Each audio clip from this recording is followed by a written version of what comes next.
So dapat ipakita natin na mahal natin si God at yung mga tao, kailangan nagpapakita rin tayo ng love sa mga kapwa natin at sa mga tao nasa paligid natin. Ayan, kayo ba? Minamahal nyo ba yung mga katabi nyo ngayon? Ayan.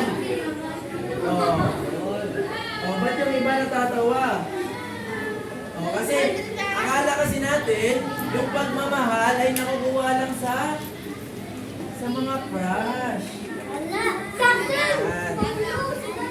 Pero sa totoo lang, dapat mahal natin yung mga kapwa natin sa paligid natin. Mahal natin si kuya, mahal natin si ate. Ayan, dapat hindi tayo nag-aasaran, hindi tayo nag-aaway. Tanungin ko ulit kayo, mahal nyo ba yung mga katabi nyo ngayon? Pwede nyo ba sabihin, mahal kita, ate and kuya. Lalaki ng babae man. Mahal kita, dear.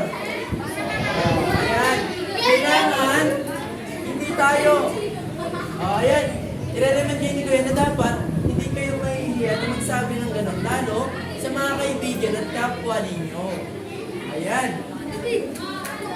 Next po.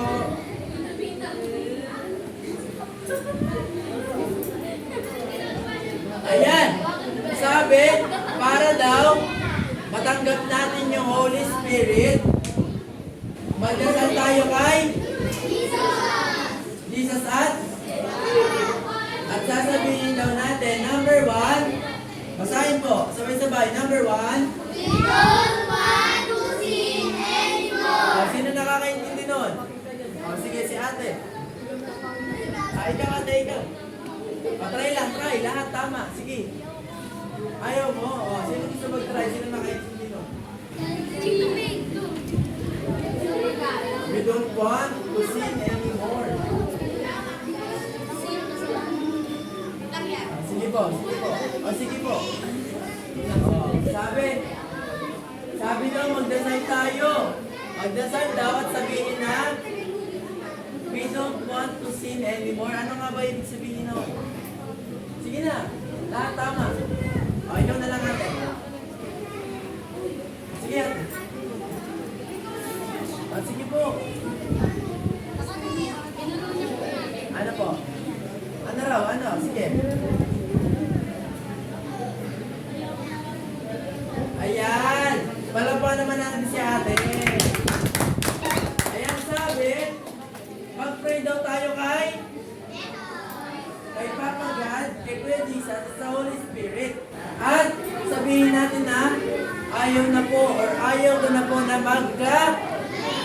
magkamali, kasalanan at sala.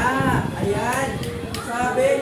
Sabihin daw natin kung magdasal na tayo, Papa God, Kuya Jesus, Holy Spirit, o kaya, Lord, ayaw ko na po magkasala.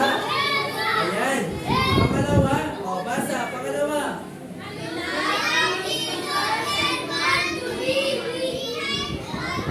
Ayan.